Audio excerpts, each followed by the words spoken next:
another credit, obviously, because this is Confessions, and this is where we would like to invite you to send in that story which maybe you've been holding back, a story which maybe has been just bubbling away for a number of years and you haven't been prepared to tell anybody, but now is the time for you to unburden yourself. Send us an email. It has its own email inbox. It's confessions@scalaradio.co.uk, and we'd like to hear from you. And sitting in judgment on today's tale, we have, well, I'm going to call you Music Cheese, Jenny. Okay. Is that all right? That's fine, yeah, I'll go with that. Okay. Producer Cheese, Mark. Hello there. And and Presenter Cheese, Jack. Hello. Did you enjoy your first week? I did, really enjoyed it. Your shows just sounded fantastic. Oh, thank you. And you are, and because you compose, it means that you're composing cheese as well. Oh, excellent. Is there a badge for that? There certainly should be. Have you been composing music this week? I have, yes. It's difficult to find the time to do it, and you have to be in a certain headspace. But yes, I've written a few songs this week. Have you? And do you do it last thing at night, first thing in the morning, or while you're at work when everyone else is on back? No, but in a little notebook. No, it does tend to be late evenings. I find normally when you're just about to go to bed, and you've got all the greatest plans, and then it all happens. You've just got to follow the flow. Were they good, these songs? Oh, I don't know. No, it tends to be 9 bad ones and 1 vaguely passable. All right. Big yourself up. Yeah. Well, I think nine average shows and then 1 average better one. That's the way it works. All right. So, Jack, Mark and Jenny here, sitting in judgment on... This is a kind of it's a very domestic, it's a very small story, but I do like it very much. It comes from Stella. Thank you, Stella. It doesn't involve any consumption of Stella. It's just from Stella. Hi, Simon, and whoever joins you on the panel of propitiation. Well, Jenny, Jack and Mark are about to dispense some propitiation. Not sure that they realise that's what the gig was. I wish to make a confession, the memory of which weighs down on me first thing in the morning and last thing at night, the burden of which is too great for me to bear. I think you're over-egging the pudding here, Stella, but we understand what you're saying. Many years ago, pre-marriage and pre-children, I shared a house with a lady, let's call her Mabel. As I had just met my soon-to-be fiancée, Mabel was just finished going through a divorce and viewed my flourishing romance with not a small amount of suspicion and disappointment. However, during this miserable time, I noticed that she was very particular about how the dishwasher was stacked. Yes, it's a dishwasher confession. One night, after just 1 nag too many, I turned a mug handle around on the top shelf. She put them all in with the handles facing one way. I made a point when she wasn't looking of going in and turning the handle so it faced the other way. I don't know why I did it, but the next morning it caused Mabel enough head scratching that the next time when I came back from spending a lovely evening with my beau, the dishwasher was already on. Well, when she wasn't looking, I wrenched it open, ignored all the hot water, and I did it again. Mabel, when she opens the dishwasher when it's finished, is seriously perturbed by what's going on. I continued this every day for another month, with Mabel even resorting to reading the manual and approaching the dishwasher with increased anxiety. I could see that the thought that something was up had occurred to her. This shouldn't be happening. Was there actually really a ghost in the machine? Well, then my fiancée-to-be and I went away for the weekend, and we got affianced. That's not even a word. But anyway, they got affianced, so it was a very big weekend. I realised that I would be rumbled by my housemate because nothing would happen while I was away. Indeed, I thought we would actually have to have it out when I got back. However, the following morning, I went into the kitchen before work, and the dishwasher was approached, and sure enough, a mug was facing the wrong way. This was nothing to do with me. I had been nowhere near it. I tried to hide my surprise. Mabel offered a whimper and said, "Not again. I'd started to think it was you, Stella, but it happened every time while you were away." Now it was my turn to freak out. Had the dishwasher, a new super-modern model, learnt this behaviour? Can this be done? Had it assumed a kind of Terminator Skynet level of consciousness? Well, the answer was no. I looked over at her teenage son, and he winked. Oh. I had a partner in crime. And so it continued. Anyway, I moved out soon after, back to my parents before we got married a few months later. I never did confess, and I can't honestly say I'm sorry, but I can promise I will never do it again, as my husband says I'm just as OCD about loading our dishwasher. I do hope you'll forgive me. I suspect it might have been a little bit cruel, but it's good to have you back on the radio. Lots of love from Stella. All right, well, Stella, thank you very much indeed. That's today's tale. It's very, very, very, very small, but it's the small things that can freak people out often. And for some reason, there's little handle was pointing the wrong way. Mabel was going crazy. Music Cheese Jenny, what do you say? Well, I'm generally a big fan of small acts of rebellion, but I feel a bit sorry for Mabel. I don't think she was in the best place, and I don't think it was fair of Stella to have done that, so I'm not going to forgive. I think she'd been nagged a lot, and that's why she decided to do it. But yes, maybe you've got to make a fair point there, Jenny. Producer Mark Cheese. I think I've known someone who is so obsessive about the dishwasher that they, at night, when everyone's gone to bed and someone else has loaded it, they have got up and silently unloaded it and put it back how they want it. Just wash up. Oh, really? I know. So for that, this is an act of heroism, completely forgiven. Presenter Jack. I can understand Mabel's nagging. I'm definitely one of those people who likes a bit of order. Like if the books have changed in the shelf, then I'm very confused by the fact that the spines are in different places. Yeah. So I would say I can't forgive that. You can't forgive. Okay. Can't forgive. It's the people's verdict, please. Do you forgive Stella? Maybe you do something similar. I don't know. I'd like to hear from you. So do you forgive? This is the listener's verdict, and it comes in on the text, please. You text 64100. You start your text with Scala. 64100. You start with Scala. Forgiven or not? Bit of a confession time. Thank you very much for the confessions that have been coming in. It'd be very nice to hear from you, because let's face it, we all know that you've got something that you've been trying to hide, and now we're providing you with the perfect opportunity to unburden yourself. We have our own email address for the feature. It's confessions@scalaradio.co.uk. It'd be lovely to hear from you. Today's comes from Brian in Kansas. Into the collective today, we welcome Jack Pepper, who's very busy out there answering phones, composing songs. All at once. All at once. Did you compose any songs last night? A little fragment. I didn't. It wasn't all a burst of inspiration yesterday, but you try and keep a routine if you can. It was a fragment of a song, is what you managed. Yeah. Okay. Yeah. All right. Let us know when it's fully formed. Head of Music Cheese, that's Joe. Hello, Joe. Hello. What have you done anything to compare with Jack's No, We haven't had composition? Far less exciting than yours, I would say. I achieved very little. Oh, okay. But just carrying on being head of music, being responsible for every single piece of music, I think that's quite enough. Yeah. And Producer Cheese Mark. Hello, Producer Cheese Mark. Hello, Simon. Ready to go on today's confession. It comes from Brian. Brian lives in Kansas. And I think if people are baffled by the people who live abroad who can hear us and people who live abroad who can't and get very frustrated, I think it boils down to whether you've got a UK email address. And if you have, then you can do the app and everything's fine. And if you haven't, then there might be some problems. Anyway, Brian is fine in Kansas, and he sends in this tale. Dear Father Simon and the confessional cohort, during my grammar school years in the 60s, my family lived in a rented farmhouse a few miles outside a very small American town, 800 people or so, not far from the famed Wild West outpost of Dodge City, Kansas. It's a wonderful place for a cowboy wannabe to grow up. I don't know exactly when, but somewhere in the vicinity of 1966, my mum was doing some spring cleaning in the basement when she ran the dust mop over the furnace and under the furnace and discovered some tiny dried up figures. They were baby snakes, just a few inches long. It was a bit unsettling, but there were no other signs of wildlife in the house, so it was eventually forgotten.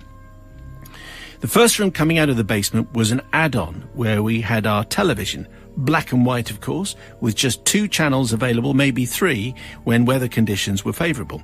Our old sofa and Dad's favourite old recliner were in this room. He would watch The Tonight Show with Johnny Carson every night before bed and leave his shoes by the recliner. One Saturday morning, my little brother and I were up early, as usual, watching cartoons, when Dad came out to put his shoes on before leaving for work.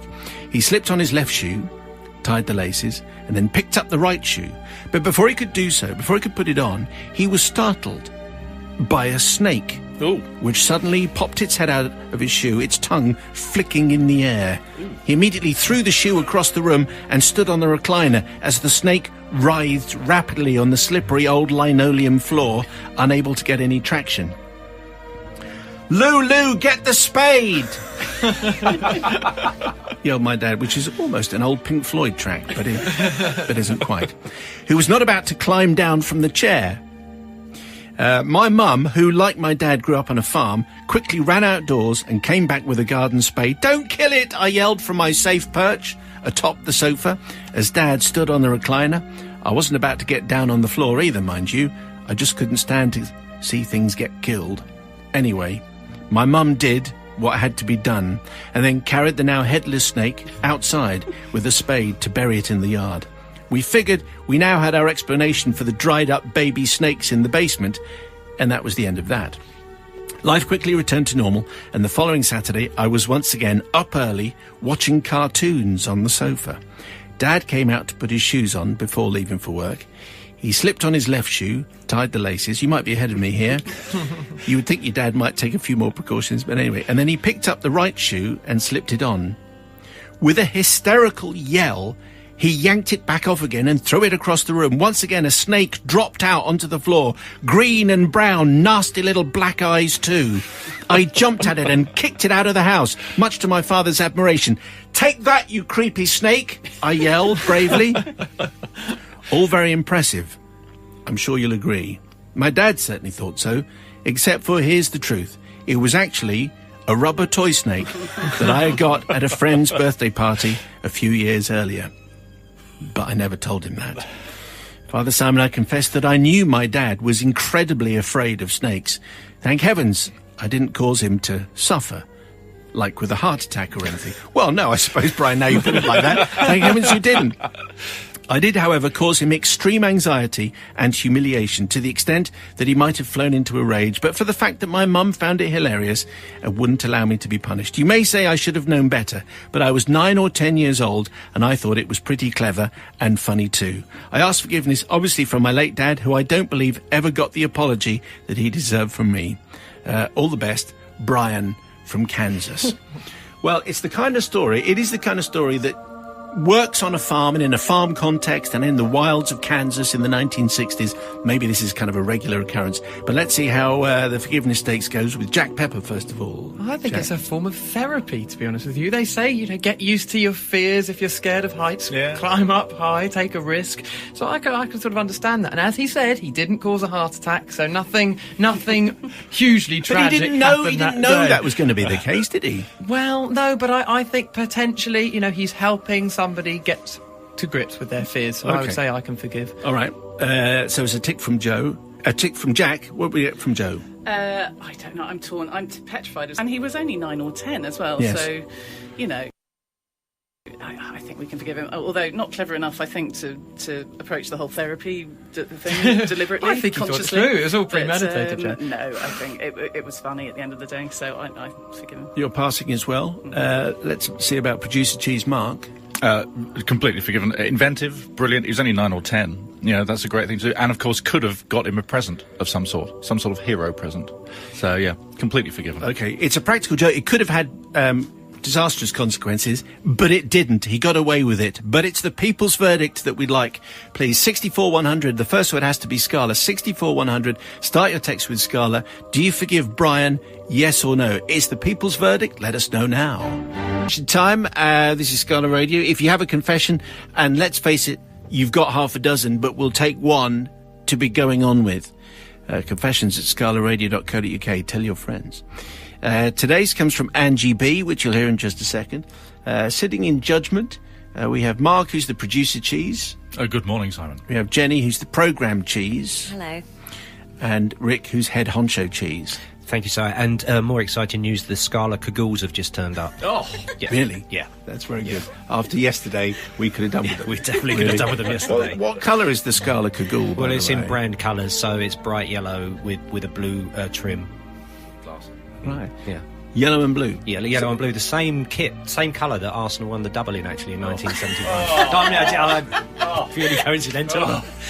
Are there alternative colours available? I'm afraid there are, no. Okay. Well, I'm going to have the only one. I'm going to have a blue and white one, and that's just the way it is. Even if I have to knit my own. That'd be handy in the rain. So here we go with today's tale, which comes from Angie B. Thank you, Angie B. At the age of 12, back in 1976, I started school in Surrey. Pretty much from the first day, I hated it. I'd come from a tiny school in my hometown of Red Hill to a school of 1,500 pupils, a long way from home. My parents saw fit to take me away from all my friends as they thought it was a better school. And what did they know? Resentment burned deep. My main classroom was a hut on the outskirts of the school, and the head of house used it sometimes as an office. One lunchtime I went to the hut to get my coat and found it completely empty. Being an inquisitive and naughty child, I wondered what was in Mr. Morgan, the head of house's desk. There was a lock on the drawer, but incredibly, when I pulled it out, it was opened. And there inside were rulers, chalk, a slide rule. You remember a slide rule? It was a slide rule. Blackboard rubber, confiscated cigarettes, darts. I imagine they were confiscated darts as well. And also, most intriguingly and apposite to this story, piles and piles of blank report pages. Our school reports were a folder of these sheets, which were individually written by each teacher and then bundled together by those bits of green string with metal bits on. We took these dreaded things home to our parents to read and sign the back of the folder. Without thinking, I grabbed a big pile of them. These little gems I used for the rest of my schooling, taking out the bad reports and replacing them with forged ones. Angie is such a clever child, a real inspiration, so kind and clever.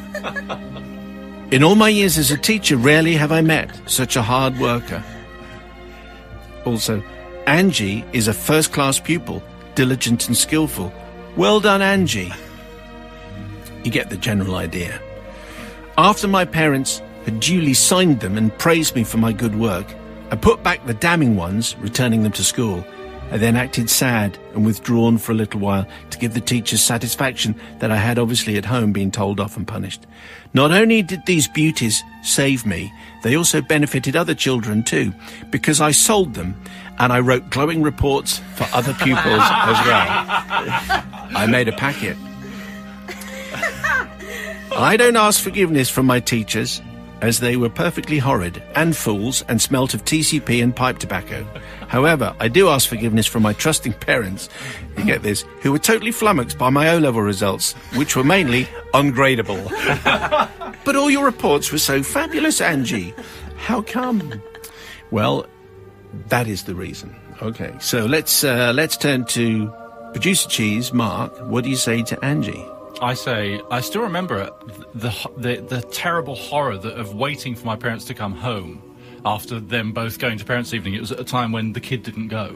So I'd be sat there waiting to see just how bad I'd been.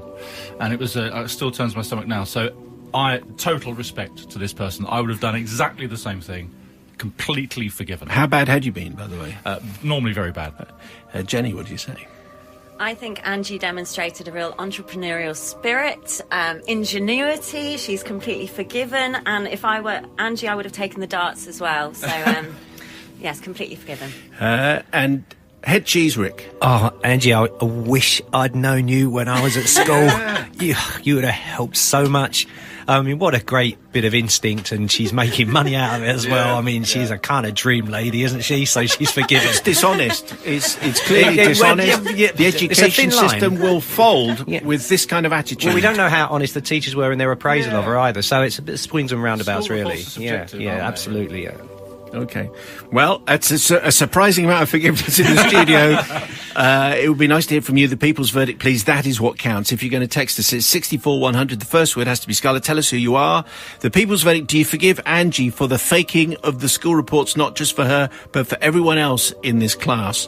64100, and the first word has to be Scala. We'd like to know who you are as well. Thank you very much.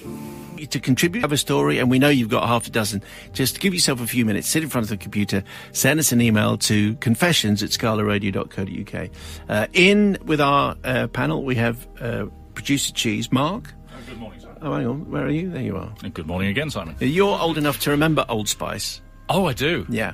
Well, We went with the Carl Orff, that's all. The big kind of splashy waves. And I never was lucky enough to wear it, but my father did. that's right. It is the aftershave of your father. It is the aftershave of my father.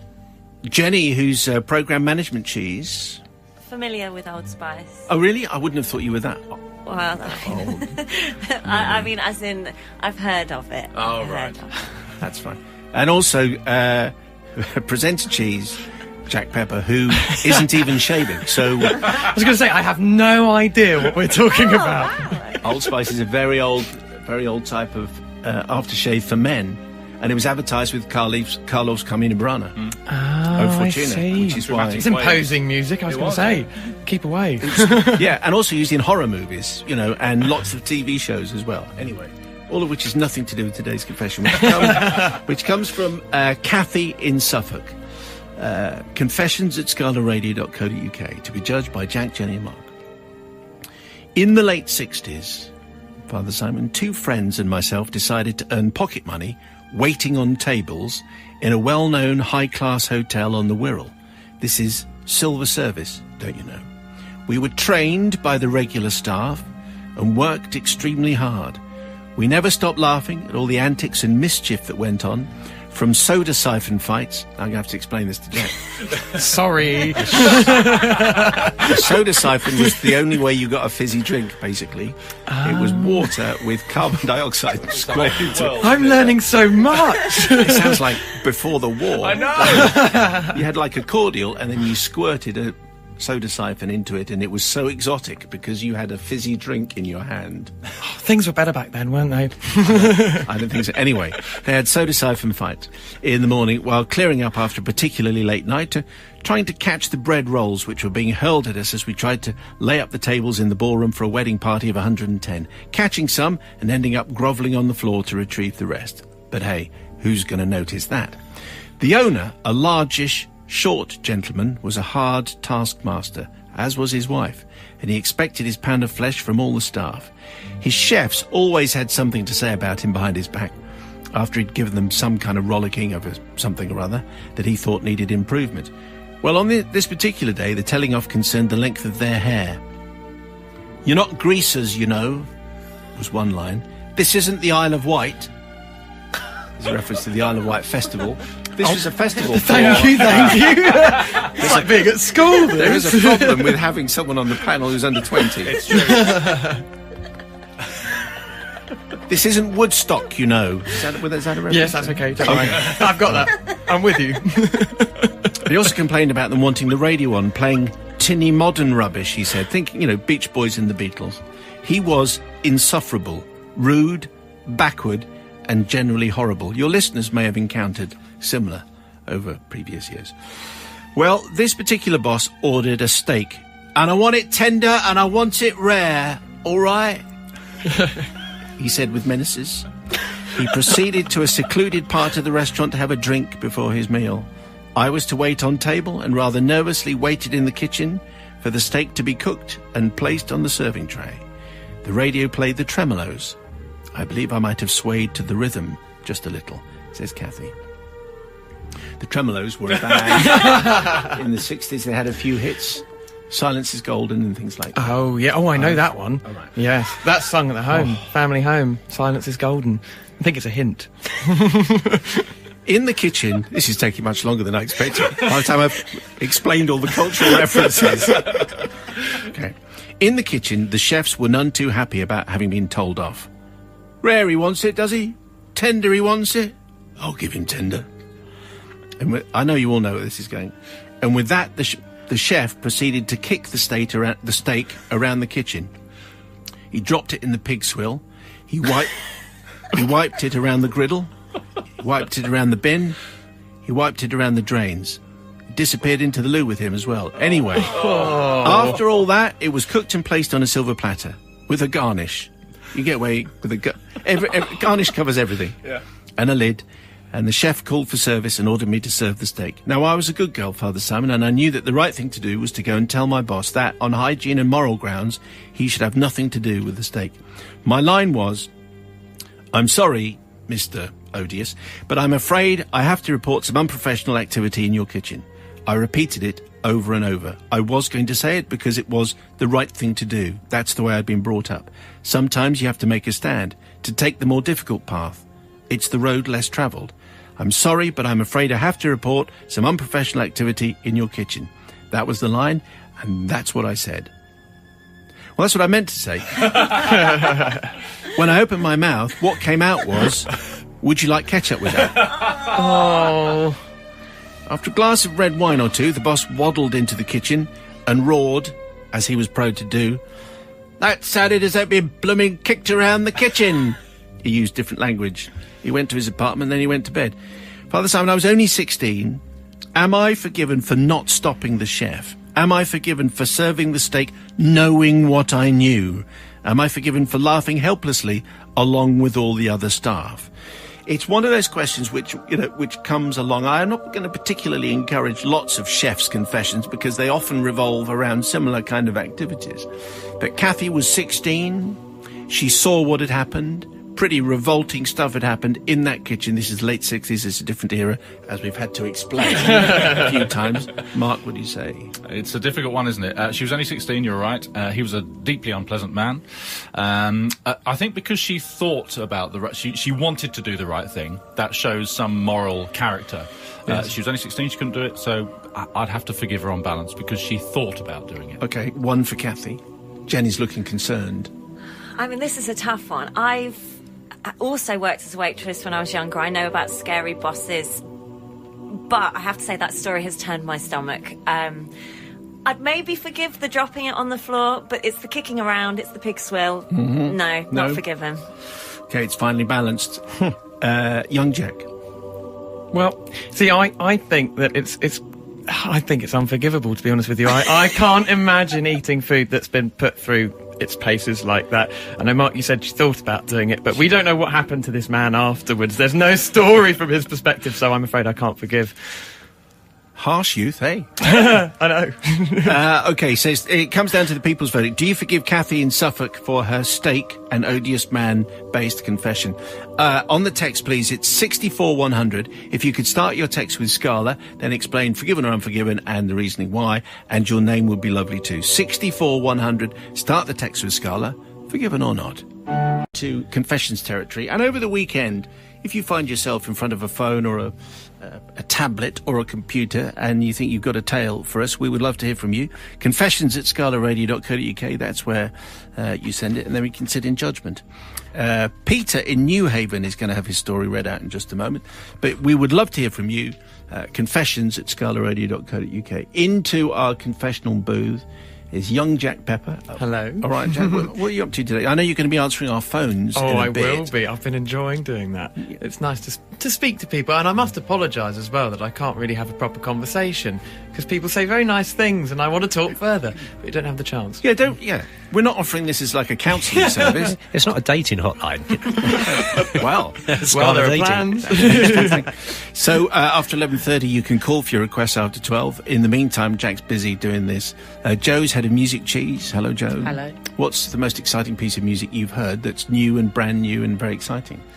Not to put me on the spot or anything. Sorry to spring that on you. Do you want me to come back? Yeah, if you could give me a minute. I am wading through CDs at the moment, actually, which is great, but it's overwhelming. But trying to pick up some album of the week potentials and things like that. Oh, right, okay. So we'll have a brand new album of the week, presumably next week. We will have a new one. And the last play of the album of the week is today. There you go. Today, That's the way it works out. Can you run that past me again? Yeah.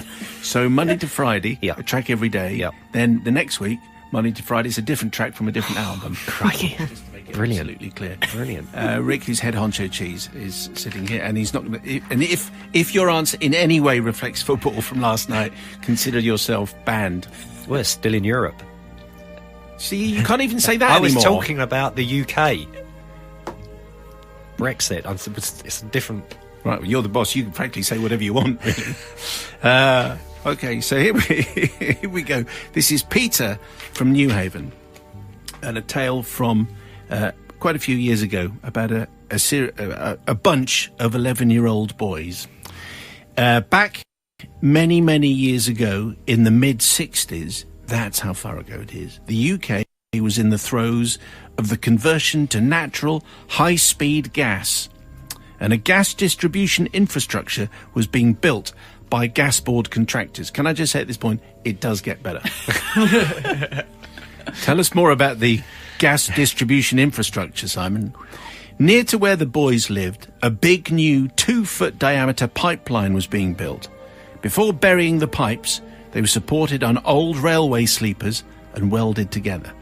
After the work had been finished, the contractors left quite a lot of these sleepers lying about. Some of them were on the edge of a wooded area where a group of young boys used to play. It was the Easter school holidays.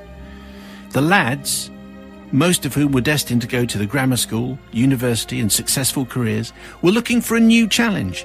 Surely the sleepers offered an opportunity.